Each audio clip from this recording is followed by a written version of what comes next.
Let's start our Chapter 3 video summary for our new AP Gov textbook. Chapter 3's topic is federalism. First off, you have to know the definition of federalism, people. Don't freak out on the test when you see it.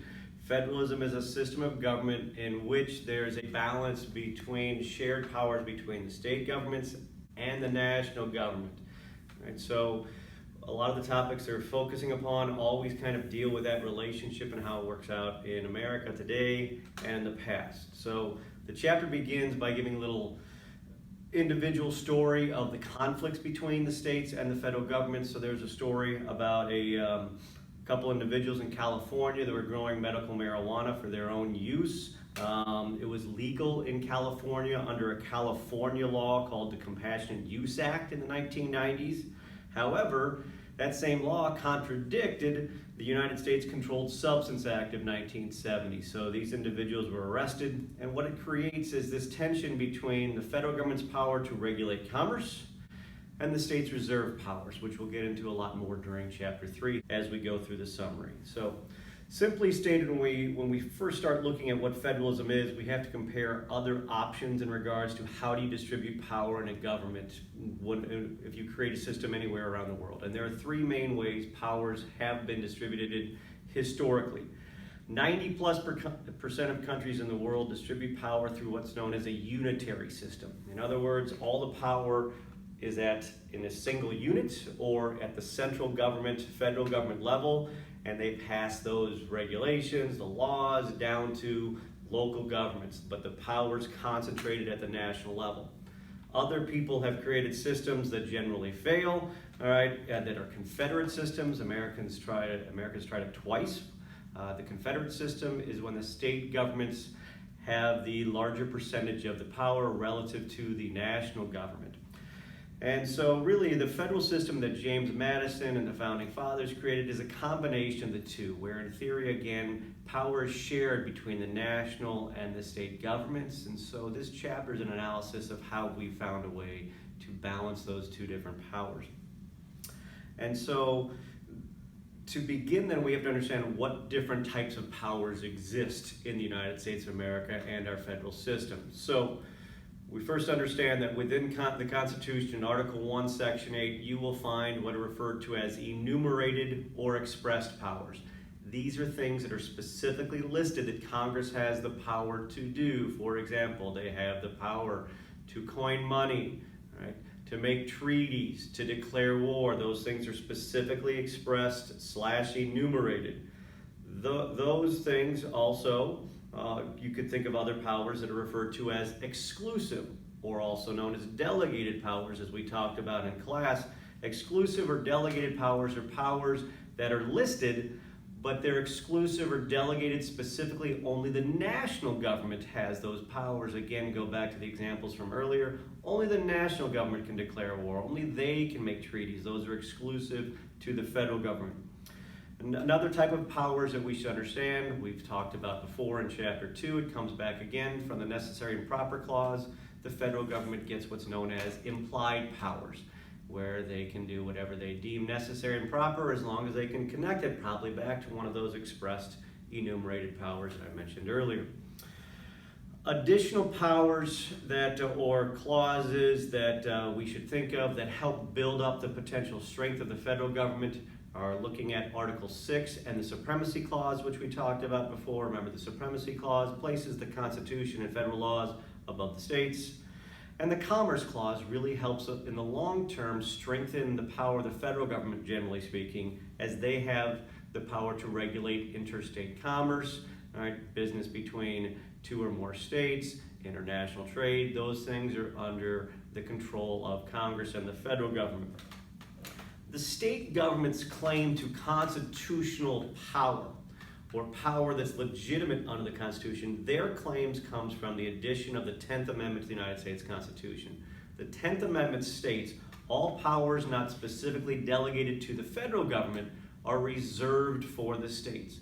So some powers are reserved for the states, so that's where we get this phrase, reserved powers, right? States are left with powers, oftentimes like defining morality. States have the power to determine speed limits. States have the power to determine the laws for marriage and divorce, for drinking, for gambling. Those things are left up to the states, and with a variety of other things that come out of there that were not delegated to the federal government. And then finally, we have concurrent powers as another type of powers you should understand that exists in the federal system. Concurrent powers are powers that both the state and the federal government have. They share these powers. All right? They were very kind to share the concurrent power of the power to tax. So the state can tax you, but so can the federal government. That's a concurrent power. The next element in the examination of federalism is looking at what kind of responsibilities the Constitution holds the states up to. And so we can find those primarily in Article 4 of the United States Constitution. And there are three main things I'd like to focus upon that the states are told that they have to do as a member of this union. They have to grant full faith and credit, they have to grant privileges and immunities, and they have to participate with extradition. All right, extradition, of course, is as a state, you must assist in the return of expected criminals or fugitives of justice from other states. You must assist those states in returning them to the states that they are wanted. That is extradition. States must do that for each other. Full faith and credit is the idea that states must grant full faith. In other words, they must accept legitimacy of all legal documents and decisions of other states. So if I'm driving from Illinois to vacation in Florida, which I would never do, but if I drove through those states, my license is legitimate as I drive through Tennessee and Georgia in those states, because those police must give full faith and credit that Illinois gave me a license and I rightfully should be able to drive. Similar to the idea, if you get married in one state and you move to another state, full faith and credit, you don't have to get remarried. You've already got a legal document. They must respect that document. Privileges and immunities is slightly different. Privileges and immunities is the idea as a state, if an individual travels to your state from another. So I go from Illinois to Indiana. Again, there's really no reason to do that. But if I go to Indiana, and maybe I want to go to Indiana because I want to buy a bunch of fireworks, which they don't sell in Illinois, Indiana has to sell me the fireworks because they have to give me the same privileges and immunities that they give their own citizens. Okay. Now, if I drive back over the state line, that's up to me, right? But the state of Indiana has to sell me those products. As we got into the early part of our republic, some of our efforts from our courts and eventually Congress and the states would start to expand the powers of the federal government relative to the states. And the first place to look is the rulings of the court led by John Marshall in the early 1800s. And there are two court cases from the early 1800s. Specifically, the first one is the McCulloch versus Maryland case, one of your required court cases that you should know in depth. Right, McCulloch v. Maryland was a court case involving the federal government trying to establish a national bank. They created the bank. Many states were upset with it, like Maryland, and Maryland tried to tax the bank, right, basically out of existence. This case makes its way all the way to the United States Supreme Court, dealing with two issues in which the Supreme Court sided with the federal government. The issues involve the idea of the necessary and proper clause or the implied powers. Does the federal government have the right to create a national bank? It doesn't say so specifically in the Constitution, but Marshall agreed that the Congress had the right to create the bank in an effort to fulfill its responsibilities towards some of those expressed and enumerated. They deemed it necessary and proper. He gave them flexibility, and so that would extend on for years and decades, centuries to come, the federal government being able to stretch the meaning of the Constitution. The second concept that's part of this ruling is Marshall ruled in regards to the supremacy clause, basically telling the states, you agreed to be in this union, you do not have the authority to tax the federal government. The federal government is supreme within their sphere. If they deem this bank correct, you can't tax the bank. So those two issues are central to the McCulloch v. Maryland case. The other case that they enter into a discussion within Chapter 3 is the Gibbons versus Ogden case. In this case, this is the case in which the Supreme Court looked at the issue of Congress's ability to regulate interstate commerce. And the one main thing to get out of the Gibbons ruling is the concept that the Supreme Court said we will give a great deal of latitude and flexibility in regards to defining what is interstate commerce. And so the federal government's been able to use the Commerce Clause to expand their authority over spheres that perhaps states might think they should have control over. The next example of furthering powers of the federal government came through the amendments and the additions of the amendments. They specify 3 specifically in the chapter 3, and those are the Civil War amendments. So just kind of reflect upon the 13th, 14th, and 15th amendments. We'll get into all of them a little bit more later within the textbook. But what these really do in connection with the topic of federalism is they reduce the power of states. States cannot have slavery even if you want it. States must grant equal protection to the law and due process under the law through the 14th Amendment, whether they want to or not. The 15th Amendment forces states to allow African Americans to vote. And so those things are the federal government, again, increasing their power.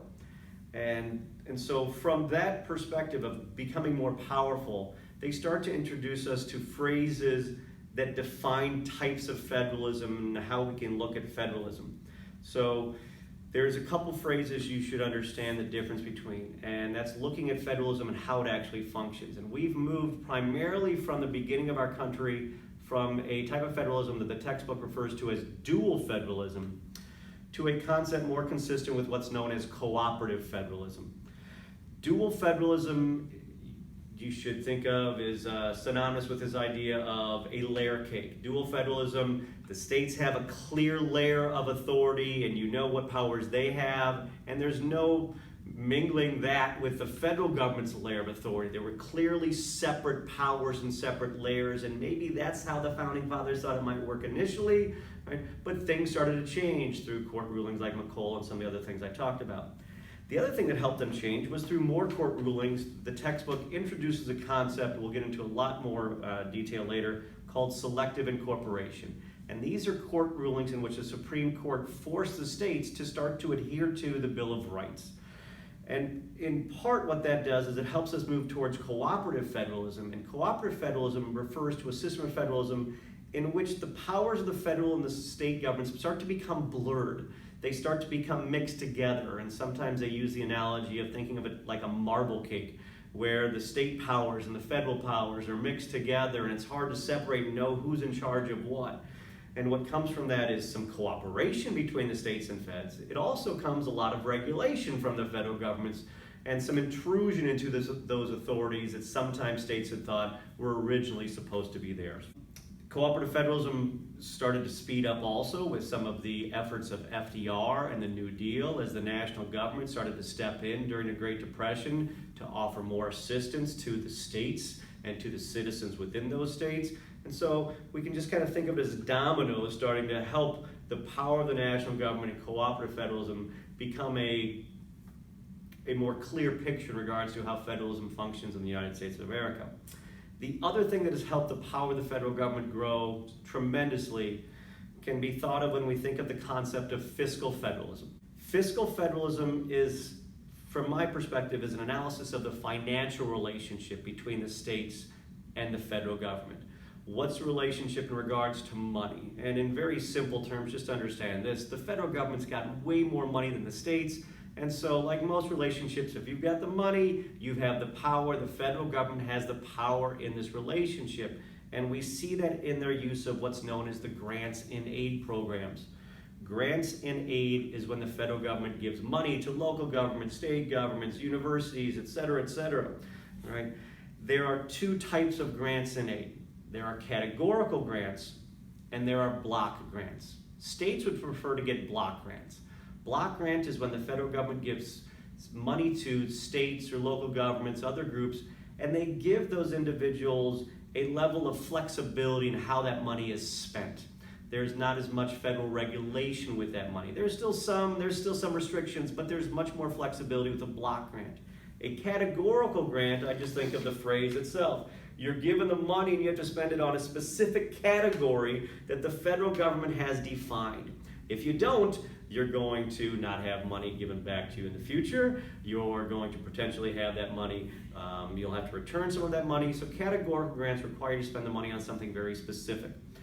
There are two types of categorical grants, so you should know the difference between a project grant and a formula grant.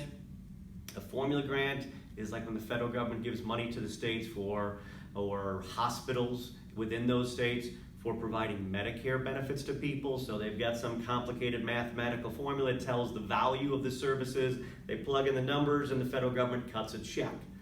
Project grants are a categorical grant in which you get money on a competitive basis. So the federal government might say, hey, we have a bunch of money we'd like to give out to have people research the impact of vaping. Okay, who wants the money? You have to apply for it, and some people will get it and some people won't. That's a competitive project grant kind of basis. Oftentimes with all this money, we get mandates from the government. A mandate is when there's some kind of string or law attached to federal government efforts that require states to do things. Sometimes those requirements or mandates, they come with money that only partially pays the bill. Those are called underfunded mandates.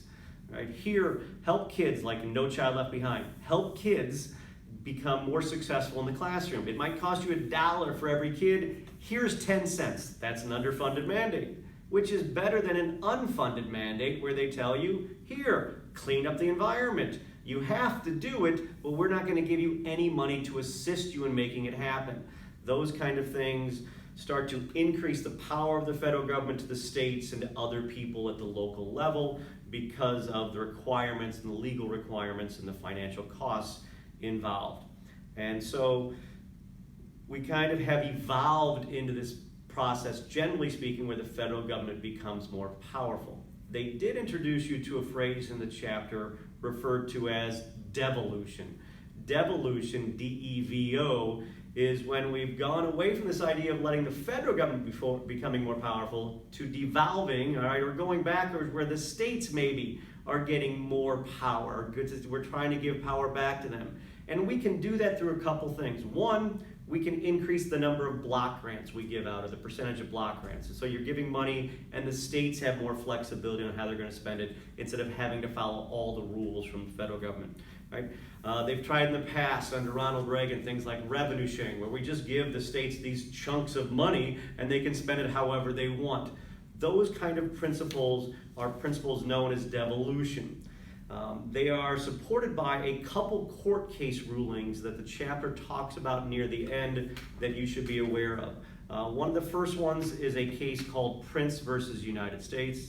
In the PRINTZ case, basically the Supreme Court said the federal government had overstepped its bounds trying to require local law enforcement officials to do background checks for guns. And so they started to throw more power back to the states and not let the federal government completely define everything. That is very closely connected with the court case of the United States versus Lopez, the other required court case from this chapter that you have to know in depth.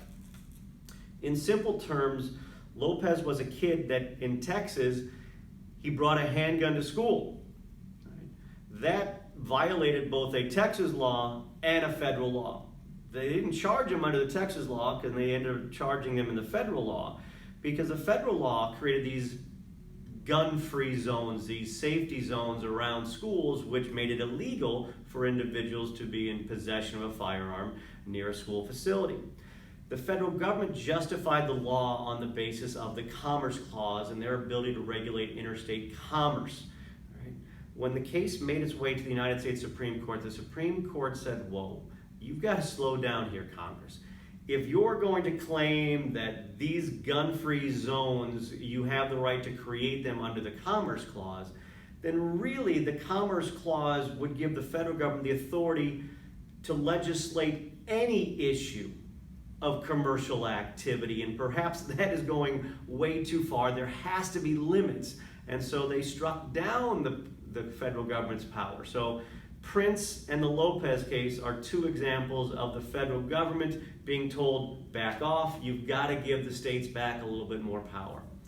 The final cases involve a variety of kind of different social issues that started to push back, are examples of where the federal government was given more authority over the states. They begin by talking about a 1960s court ruling, Loving versus Virginia, in which the federal government, the Supreme Court ruled that a state law which banned interracial marriage, that was unconstitutional, and so again, you're forcing states to adhere to these rulings. And then there are two court cases involving the issue of same-sex marriage. There was United States versus WINDSOR, right, which determined that part of the Defense of Marriage Act, which allowed the federal government to define marriage as that between only a man and a woman, that they said that was unconstitutional, and it went a lot further with the Obergefell versus Hodges case. From that case in 2015, the United States Supreme Court ruled that same-sex marriage must be recognized as being legal in all states around the United States of America. If a same-sex couple gets married in Hawaii and they move to Iowa, they're still legally married, just like a heterosexual couple would still be legally married. Again, because of full faith and credit. And so these are steps that show the federal government's power still is kind of increasing. It's not always in a straight line. Sometimes it's 2 steps forward, sometimes it might be a step back, depending upon how the United States Supreme Court rules. So that's our examination of federalism from Chapter 3. All right, see you for the quiz tomorrow.